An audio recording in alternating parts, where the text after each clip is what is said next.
Et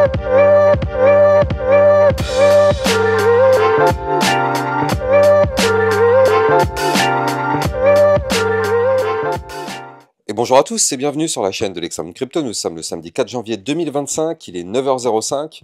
On va faire le point bien évidemment sur le Bitcoin, on va regarder les news et on va regarder aussi les altcoins. On va faire un point sur la crypto Cardano que je vous avais donné et qui a quand même pas mal pété. Allez, on va regarder tout ça en détail au travers de cette vidéo.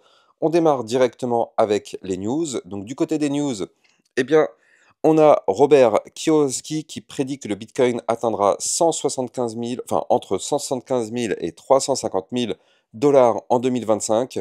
L'auteur du Père riche, Père pauvre reste optimiste face à l'avenir des cryptos. Est-ce que vous croyez qu'effectivement c'est plutôt réaliste ou c'est trop? Moi personnellement je pense que c'est quand même beaucoup trop. Mais bon, en tout cas, c'est des prévisions, enfin des prédictions.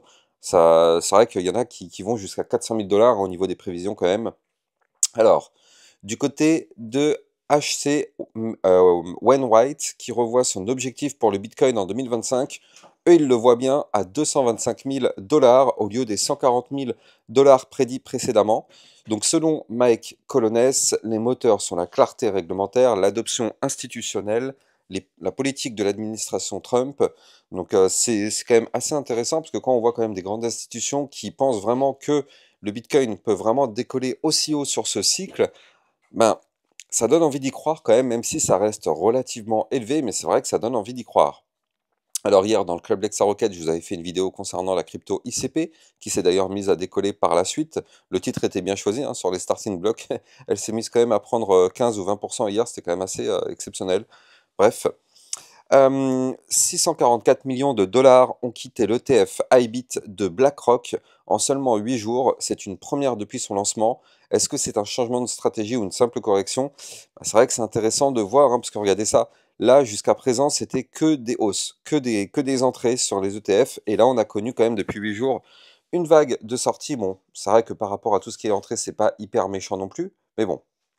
Alors, du côté ah ouais, alors ça, c'était une aberration, française, on continue, hein. Mais comme vous le savez maintenant, au niveau des titres, les tickets restaurants, on peut plus acheter ce qu'on veut. Donc maintenant, ce qu'on ne pourra plus acheter, eh bien, en fait, c'est, les pâtes, les riz, enfin du riz, les œufs, le beurre, la viande crue, le poisson frais, les glaces. Par contre, ce qui est autorisé, c'est les sandwichs, les plats préparés, pizza, fruits, légumes, le fromage, yaourt à l'unité, hein. C'est pas le paquet de yaourt, c'est juste le yaourt. L'eau, c'est pareil, hein, on peut plus acheter un pack d'eau, on peut acheter qu'une bouteille d'eau.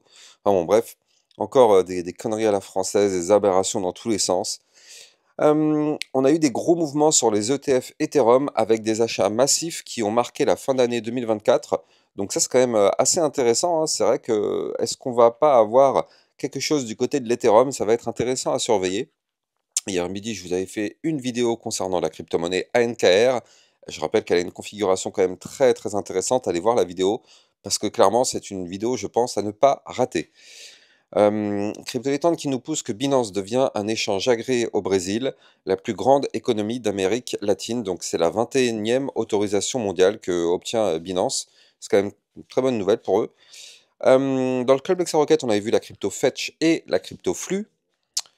Du côté de Crypto-Létande qui nous informe que les prédictions de Galaxy Digital, 5 pays adopteront le Bitcoin comme réserve nationale et 5 entreprises du Nasdaq 100 l'ajouteront à leur bilan en 2025. Donc c'est vrai que pour l'instant c'est plutôt bien parti, j'ai envie de dire. Alors on verra bien, hein, on verra bien ce qui va être fait cette année-là.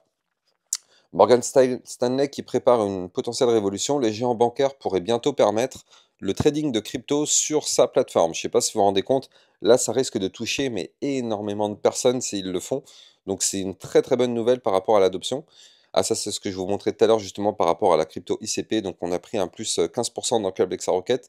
D'ailleurs si vous aussi vous voulez rejoindre le club, n'hésitez pas. Vous avez le lien en description de vidéo. Ça vous permet d'obtenir des vidéos de suivi régulières par rapport à toutes vos cryptos, le Fetch, le Render, le Tao, le Jasmy, toutes ces cryptos-là et plein d'autres encore. Et ça vous permet aussi d'avoir des potentiels crypto-pépites, donc n'hésitez pas, le lien est en description de vidéo. Hier soir, on avait fait un flash spécial parce qu'il y avait tout qui pétait, c'était intéressant. N'oubliez pas aussi, si vous le souhaitez, vous pouvez rejoindre la communauté sur Discord. Vous avez le lien du Discord en description de vidéo. Ça vous permet d'échanger avec la communauté pour parler de crypto. On avait vu dans le club aussi la crypto Render. Les États-Unis, qui représentent plus de 40% du taux de hachage mondial du réseau Bitcoin à la fin de l'année 2024, c'est un leadership incontesté dans le minage crypto malgré une concurrence mondiale croissante. C'est quand même assez fou hein, que tout se passe quasiment aux États-Unis. Allez, bref, on s'installe confortablement, on démarre l'analyse technique, mais avant, je rappelle à tout le monde que tout ce que je vais dire dans cette vidéo n'est en aucun cas un conseil financier, c'est à vous de faire vos propres recherches, et n'oubliez pas que le trading de crypto comporte des risques de perte partielle ou majeure. On démarre directement avec la Bitcoin liquidation heatmap. Donc on voit que là, on commence à accumuler des ordres aux alentours des 99 850. Entre les 99 000 en réalité et la zone des 100 500, c'est vrai qu'on commence à former un petit mur. Donc est-ce qu'on irait liquider tout ça? Ce serait intéressant. On pourrait très bien aller chercher toutes ces liquidités. Après, si on doit aller au sud, regardez, on a quand même un cluster qui est ici hein, à 96 000, entre les 96 000 et les 94 750. On en a un autre ici aux 93 200. Donc on va voir de quel côté on va aller en priorité. On va regarder ça effectivement dans l'analyse technique qui nous permettrait effectivement d'anticiper un petit peu tout ça. Du côté du Fear and Greed Index, eh bien ça remonte, hein, bien sûr. Quand le Bitcoin pump, forcément, les investisseurs ont plus confiance en l'investissement, alors que quand le Bitcoin chute, bah forcément, le Fear and Greed dégringole, plus personne n'ose investir. Encore une fois, ça a parfaitement marché, hein. Souvenez-vous, il y a quelques jours, on était juste ici, à l'entrée de l'orange, et je vous avais dit, plus on est dans l'orange, le rouge, plus c'est des bons moments pour investir. Eh bien, encore une fois, cet indicateur a marché. Pourquoi? Bah parce qu'on était on était limite de la peur, et donc effectivement, bah, qu'est-ce qui s'est passé derrière? Vous l'avez vu, ça a pump. Donc c'est toujours la même chose. C'est peut-être l'indicateur le plus basique en crypto-monnaie, hein. Je sais que peu de personnes aiment bien cet indicateur. Moi, personnellement, je l'adore. Et je trade tous les jours en prenant en compte cet indicateur qui est pour moi hyper important. Si vous connaissez cet indicateur, dites-moi en commentaire ce que vous en pensez, mais je trouve qu'il est quand même ultra, ultra fondamental. Allez, on va regarder l'analyse technique du Bitcoin. Donc là, justement, souvenez-vous, on avait pu anticiper le fait que le Bitcoin allait nous faire une remontada. Et oui, à partir du moment où il avait cassé sa ligne de tendance baissière par le haut, bah ça, on savait qu'on allait avoir une poussée haussière. Je vous avais donné comme résistance les 98 018. Eh bien, hier, c'est ce qu'on a été chercher. On a fait une petite pointe un tout petit peu au-dessus, mais au final, non, non, c'est cette résistance qui nous a bloqués. Donc pour l'instant, eh bien, on est toujours bloqué par cette résistance, 98 018. On n'ira pas plus haut tant qu'on n'arrive pas à la breaker. Et le problème, c'est que là, on arrive dans une zone délicate. Et oui, pourquoi je vous dis ça? Bah parce qu'en fait, déjà, on est bloqué par la ligne de tendance haussière qui est ici, mais surtout, on a l'approche du dernier point haut qui est ici. Et ça, c'est un problème parce que du coup, en termes de blocage, eh bien, du coup, c'est une zone justement extrêmement difficile à péter.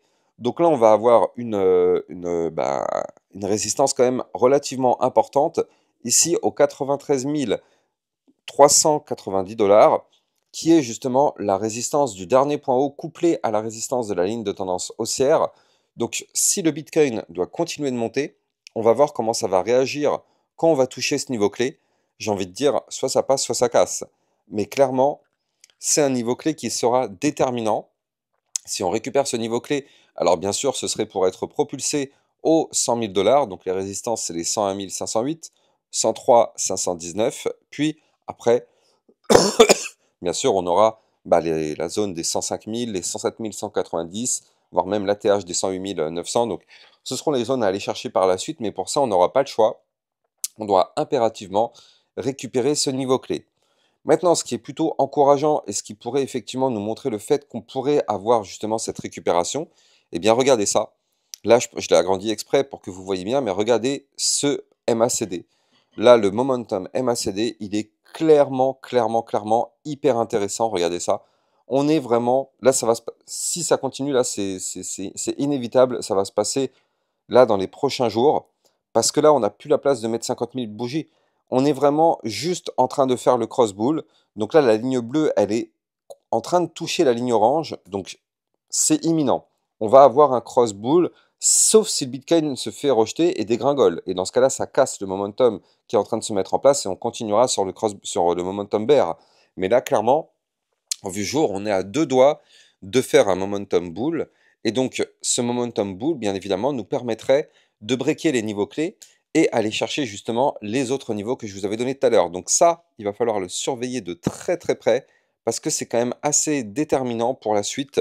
Je rappelle hein, quand même qu'on est sur un gigantesque pattern en bull flag du côté du Bitcoin. Vous le voyez ici, un gros mouvement entrant qui est haussier, puis derrière un retracement. Ça pète par le haut et le but c'est de prolonger bien évidemment le mouvement entrant qui donc est haussier. Donc là du côté du Bitcoin, on est vraiment sur une configuration clairement sympa. On est toujours, alors attention hein, quand même, prudence, hein, on est toujours dans une configuration baissière actuellement tant qu'on n'arrive pas à récupérer le dernier point haut dont je vous ai parlé tout à l'heure. Je rappelle que là les points bas sont de plus en plus bas et les points hauts sont de moins en moins hauts. Sauf si on arrive à récupérer le dernier point haut, et donc là, dans ce cas-là, on formerait un point haut plus haut que les précédents, ce qui serait déjà la moitié d'un début de reprise haussière. Il faudra qu'on fasse par la suite un point haut plus haut que celui-ci pour qu'on ait une confirmation de reprise haussière. Donc vous l'avez compris, il y a encore du travail à faire avant d'y arriver. Mais avec l'apparition de ce cross-bull, ça pourrait nous permettre de faire des choses très intéressantes dans les prochains jours. On verra tout ça de toute façon dans les prochaines vidéos en espérant qu'il y ait des bonnes nouvelles. Mais là pour l'instant c'est plutôt pas mal, d'autant plus qu'on a récupéré quand même, il faut le noter, le ruban de moyenne mobile, ça y est. On est enfin repassé au-dessus en vue jour, donc là on est du côté du ruban bullish. Maintenant voilà, il reste les résistances à breaker si on veut vraiment continuer et pousser encore plus fort. Du côté du retracement, on a eu quand même un Bitcoin qui a retracé. On a eu ces dernières semaines un Bitcoin qui était à 108 475. On a retracé pour aller chercher les 90 000, donc ça fait quand même un 18 000 de retracement. Donc c'est vrai que c'est quand même un retracement assez violent. Est-ce que c'est un retracement qui suffit pour continuer de monter to the moon? Ça, on va avoir la réponse de toute façon dans les prochaines semaines. Pourquoi je vous dis ça? Soit le retracement était bel et bien fini, on ira chercher le dernier point haut, on casse le dernier point haut et on décolle. Soit on va former alors dans ce cas-là un double top, on n'arrivera pas à casser le dernier point haut, et là on retracera beaucoup plus fort pour retourner chercher les 75, 80, peut-être même les 70 000 dollars, et après avoir la seconde partie du bull run. Ça, ce sera l'information qui va être donnée quand le Bitcoin ira chercher sa ligne de tendance haussière long terme qui est ici. Je rappelle tout de même que c'est une ligne qui nous a rejeté déjà une première fois, hein, quand on a été le mois dernier chercher effectivement des points beaucoup plus hauts. C'est cette ligne qui nous a rejeté. C'est quand même une ligne de tendance qu'on suit depuis très longtemps, depuis 2016. Donc vous l'avez compris, c'est pas n'importe quelle ligne de tendance, c'est quand même une ligne de tendance assez puissante. Donc bon, ça pour l'instant on n'y est pas encore. On verra comment le Bitcoin va se comporter quand il reviendra à retoucher cette ligne. On espère que cette fois-ci il va réussir à la breaker parce que sinon, comme je vous l'ai montré, ça pourrait nous former un gros double top et là ça ferait très très mal au porte-monnaie. Donc prudence extrême tout de même, on ne peut pas encore réellement dire ça y est, c'est bon, on est reparti to the moon, on est dans la deuxième partie du bull run. Pour l'instant, on ne peut pas dire ça. Donc on verra ça de toute façon plus tard dans les prochaines semaines. Allez, on va en profiter pour parler des altcoins. Alors justement, il y avait la crypto ADA Cardano dont je vous avais parlé il y a plusieurs jours, déjà il y a quelques jours. Je vous avais dit que c'était une crypto qu'il fallait absolument surveiller parce que la crypto ADA Cardano avait formé ce qu'on appelle un biseau descendant. Souvenez-vous ici en orange, hein, vous le voyez, on avait le biseau. Et donc ça, je vous avais expliqué que statistiquement parlant, ça avait plus de chances de breaker par le haut plutôt que par le bas. Donc comme on l'a pu le voir, ça a breaké par le haut. On a eu quand même un très joli pourcentage de gain, hein, tout de même, il faut le noter. On a fait sur la Dakar Cardano un plus 33% de gain déjà. Dites-moi en commentaire d'ailleurs si vous avez réussi à avoir des profits. Et justement, nous, le but, c'est qu'on essaye de voir ensemble quelles sont les prochaines targets à aller chercher sur la crypto ADA Cardano. Donc, n'hésitez pas d'utiliser mon lien de parrainage Binance si vous aussi, vous voulez trader cette crypto-monnaie comme toutes les autres. Grâce à ce lien de parrainage, ça vous permet d'obtenir un bonus à vie sur vos frais de trading. Et surtout, ça vous permet de trader sur une plateforme sécurisée parce que Binance est enregistré PSAN auprès de l'AMF. Le lien est en description de vidéo. Alors, là, effectivement, on a breaké le biseau descendant par le haut, donc c'est plutôt une bonne nouvelle. On a breaké aussi des résistances au passage. Regardez, on a breaké la résistance des 0,9160, on a breaké la résistance des 1,0302. Et donc là, on n'a pas encore eu de pullback, c'est-à-dire qu'on a cassé toutes les résistances qui sont là, mais on n'est à aucun moment revenu les retester. Donc là, est-ce qu'on est en train de faire ce pullback? Je pense que c'est le moment. C'est-à-dire que là, revenir rechercher les 1,0302, c'est tout à fait possible. Et d'ailleurs, je pense même que c'est ce qu'on va faire. On va revenir retester ces 1,0302 parce que c'est un pullback à faire. Alors, soit la zone de support va tenir, et donc dans ce cas-là, effectivement, on reviendra à rechercher le dernier point haut à 1,09$, et dans ce cas-là, on continuera de décoller pour aller chercher les 1,1858$, voire même ici, dernier point haut à 1,2469$ avant d'aller chercher les 1,37$. Donc pour ça, il faut que le pullback valide. Soit on pullback, le support ne tient pas malheureusement, et donc dans ce cas-là, on fera un pullback plus prononcé. On ira chercher les 0,9160, voire même, pourquoi pas, revenir rechercher le haut du biseau qu'on avait breaké, c'est tout à fait possible. On saura ça de toute façon dans les prochains jours, mais il ne faut pas se voiler la face. On sait qu'à un moment donné, on a cassé des niveaux clés, on sait qu'on reviendra rechercher ces niveaux clés. Donc, est-ce que ce sera juste le premier? Est-ce que ce sera le deuxième? Est-ce qu'on ira jusqu'au haut du biseau? Ça, par contre, on n'a pas de boule de cristal pour le savoir, mais tout ce qu'on sait, c'est que on va avoir un pullback. Est-ce que c'est grave? Bah non, au contraire, je rappelle qu'un pullback, justement, c'est parfait pour avoir une poursuite de hausse saine et propre. Donc justement, plus on a des pullbacks qui sont propres, plus la poussée haussière derrière sera encore plus intéressante. Donc c'est pour ça que là, c'est très intéressant d'avoir cette configuration en pullback. Là, clairement, c'est sûr que pour toutes les personnes qui débutent et qui se disent ouais, j'ai envie d'investir sur la Cardano, c'est sûr que c'est pas le bon moment. On n'investit jamais après une poussée haussière. Je rappelle que si on voulait investir, c'était ici, à la cassure du biseau. C'était là le moment clé. Après, derrière, on a eu un plus 33%. C'est clairement pas le moment parce que, comme je viens de vous le montrer, là, on est exposé à un pullback qui va nous faire retracer. Donc, une personne qui veut prendre position maintenant s'expose quand même à un potentiel retracement. Donc c'est pas forcément très logique. Je rappelle la règle qui est simple mais qui est hyper compliquée à mettre en place. On achète quand c'est en bas, on revend quand c'est en haut. C'est simple, mais je vous assure que dans la pratique, c'est extrêmement difficile, surtout quand on débute.